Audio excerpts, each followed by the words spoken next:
Maybe I'm exaggerating a little bit, but I'm pretty sure Trump just broke the internet. This is Hot Takes. I don't like Chick-fil-A. Taylor Swift is overrated. If you drive a pickup truck for reasons that are other than employment related, I don't like you. Listen to your friends who care about astrology. Escape rooms are fun. What is your hot take? Drop a hot take. Hot take. Hot take. Hot take. Hot take. Hot take. Hot take. Hot take. Hot take. Hot take.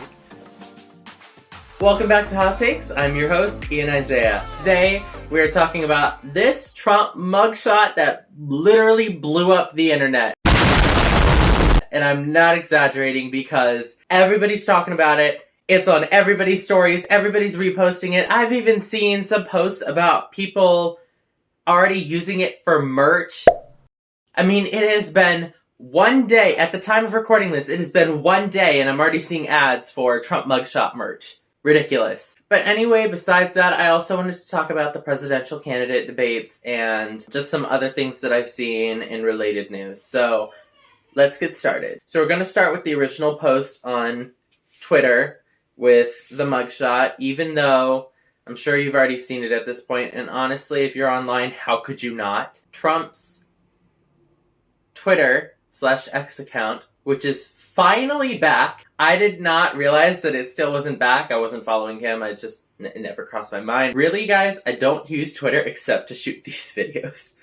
Personal confession, I don't use Twitter at all. I knew that Trump got removed from Twitter a while ago, but I assumed he just started a new account or something. I had no idea. But he's back, and we have to look up this mugshot because people are going insane, and it is just wild. So here's the post. It's very short, very simple. From Donald J. Trump. Mugshot, August 24th, 2023. Election interference. Never surrender. DonaldJTrump.com. And it has 200 million impressions, guys. 200 million impressions. I mean, this is the biggest thing on the internet. I want to say ever. It's not true because a certain music video on YouTube has it beat. Despacito. But anyway, we just have to go through some of these because people are going insane. Of course, Elon himself had to respond to it. Approximately 10 million views per hour of this image, which is just insane. Guys, this is 200 million impressions on one tweet, on the original tweet. That is not counting all of the other places on the end. This is not gonna lie, guys, I would not be surprised if this mugshot has now had 1 billion views on the internet because it is the buzz thing right now. It's everything. Everybody's talking about it. It's crazy. I don't even know. It's blowing my mind. Here's another one. F these Democrats for doing this to him, and F every Republican who is refusing to stand up and fight back. Guys, I have a guilty admission. I was never the biggest Trump supporter. I really wasn't. Sorry. I don't know what to say to that. I just think we need to open our eyes a little bit more to the other options in the Republican Party. He's a great guy. He's funny. He's witty. He's got all of those checks marked. But sometimes he just needs to learn to shut his darn mouth. That's just my personal opinion. Obviously, you're entitled to your own, and I would encourage you to share your own. Some of these people are just insane, though. The top lib comment on here, because yes, I have to include that. But you did yesterday, and your mugshot is proof. Oh, and you're now known as inmate P01135809, aka Citizen Trump. And then posted a picture of, I like presidents who never had to come up with bail money because politics are crooked and they never got convicted in the first place? Someone underneath that one said, the stench of your hatred pollutes your mind. One day your eyes will be opened and see the truth. I'll celebrate with you. Damn! But this has been something that candidates have done for years, for decades. So, like I said from the beginning though, in other related news, let's talk the Republican presidential candidates debate. A couple nights ago, I guess. I was about to say last night, but that was Trump. I think it was 2 nights ago. Now, I have not watched the whole thing, so I would not say I'm truly entitled to the biggest opinion on this, and somebody who's watched more of it than me can correct me, but I think I'm gonna go with Vivek because I've been to India before and I've heard Hindi pronunciations. I think he's probably the biggest candidate we've seen thus far, at least the most attention-grabbing. Now, I personally believe that we need to get off the Trump train, but it's not going to happen. So, it is what it is. Maybe this is where we're going to get our vice president. I think Vivek would be a fine candidate. As other people have said, what he's done is a little bit shady, but I'll tell you what, DeSantis, I think, is just going to swing the pendulum too far the other way, and everybody else was either really old or really forgettable. And this has been a big talking point, too, is that our politicians are just getting too old in general. Now, Trump is old. But he's still there. You know what I'm saying? Like, Trump is old, but he's not going to fall asleep on you while showing up to Maui to send his condolences. We're giving clothes, food, and shelter by someone they may have never met before. We are a community that relies on family, on ohana, whether by blood or by friendship.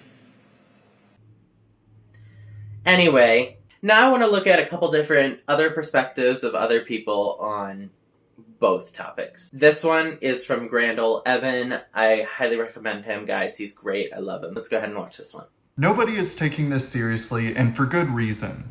Because the news is telling us that this arrest is in connection with efforts to overturn the 2020 election.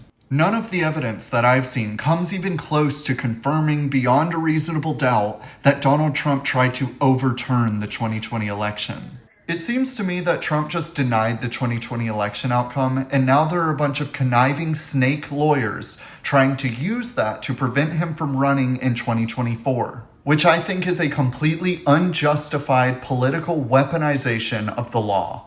Because do y'all remember who else denied their election outcome? But I don't remember any mugshot of Stacey Abrams for saying that she won her election that she lost. I'm not even on the election denial train. Whenever you live in a city, you see enough brainwashed people that a Joe Biden victory seems totally realistic. But I think that everybody should have the right to question and even deny election outcomes. To me, all of this just seems like theater. It seems like a politically motivated abuse of the law to try and prevent Donald Trump from running in 2024. I mean, call out the bullcrap for what it is. You're exactly right. I see no faults in your statement. Perfect. Oh, here's what I was talking about Trump talking about the stolen election and how he was unjustly criminalized for it. Thank you very much for being here. I really believe this is a very sad day for America. This should never happen. If you challenge an election, you should be able to challenge an election. I thought the election was a rigged election, a stolen election. And I should have every right to do that. As you know, you have many people that you've been watching over the years do the same thing, whether it's Hillary Clinton or Stacey Abrams or many others.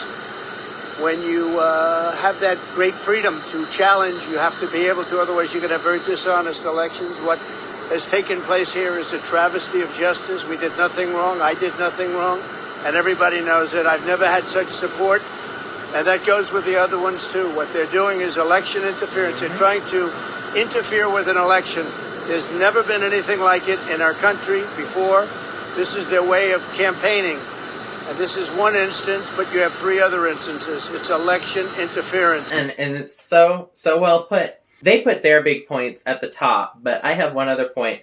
And he's saying he's just gained support. And I think, honestly, that is so true. I mean, you just look at what's happened over the last 3 years. And I mean, it's insane. It's absolutely insane. You know, the things that Biden has done, or more so what he hasn't done, I mean, it's just more and more people are like switching sides. More people are going to the Republican. And I know that there's always a lot of people in the middle who switch back and forth, Democrat and Republican. And I would say myself, I could see myself being one of those people. If there's a Democrat politician that I agree with, I might side with him. at least, what he says. Obviously, I'm more right-wing at heart, and a lot of my policies line up more with right-wing policies. But I would say I'm more in the middle. I'm more centrist than, I try to be very unbiased and just think about things through a critical mindset, which I feel like puts me more centrist. So, now here's this video from my boy Clarkson Lawson. You know him. I love him. If you don't know him, you need to, because he is absolutely just one of the best political commentators you're ever going to see. Should Trump have been at the debate last night? Yes. Yes, he should have. But I've got a point to make. Whether or not Trump showed up, his numbers are not going to change. They're not. You cannot move Trump's base away from Trump. Now, some candidates on the stage do really well. DeSantis and Vivek Ramaswamy are great speakers and great leaders, but they're too similar to Trump, and you cannot beat Trump by being Trump. Now, I respect the people arguing about what candidate should win, and y'all are in your candidate's corner, like, going crazy on each other. I respect it, because that's how the process is supposed to work. I'm just not gonna sit here and be like, oh, what if it's this candidate? It's gonna be Trump. He's leading by like 60 points. And like it or not, there is a reason why. There is a significant portion of the Republican Party that wants revolutionary change to this country that is anti-establishment. And when you think of anti-establishment, you think of Donald Trump. He has branded himself meticulously on being anti-establishment. They're pissed off because they didn't get an extra 4 years for him to drain the swamp, and they want him to have another 4 years to do it. Now, I'm not any super fan in any candidate's corner, but I'm gonna call a spade a spade. I like watching these debates because I'm interested in these people's stances. They're the future of the Republican Party and the future of politics. It's important to listen, but I'm not gonna engage in that rhetoric where we're debating on who is going to get the nomination, because you guys, it's gonna be Trump.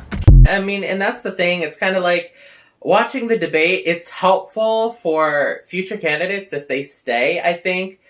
But like he said, it's going to be Trump. And fingers crossed it's going to be Trump overall, because we cannot take another 4 years of Biden or whoever it is on the other side. I don't even know who it is yet. I don't know. Have they even had their debates yet on the Democrat Party? From what I understand, they really don't have very many candidates this year, which is kind of concerning, but also kind of a good thing, because it means, even more people are going to be interested in the Republican Party, because we have like 20 of them. But that's besides the point. Someone said, I feel like Trump played this correctly. He went on Tucker Carlson the same night. If he would have been at the debate, it would have been more of just bashing Trump, which is a good point. It's a good point, and there's nothing else that really needs to be said to that. So, I don't know. Those are my thoughts. I don't really have much more to add to it. I think what has been said is really accurate. Like I said, not the biggest Trump supporter, but obviously if it comes down to Trump and whoever's on the Democrat Party, I'm gonna be Trump. The last 3 years have been horrendous. They really have. And of course, with trying to enforce mask mandates and lockdowns again right before an election year, I would have done an episode on that, but I thought this was more important. I'm just going to give my little shout out to that. Stop trying to do that, please. So yeah, those are my thoughts.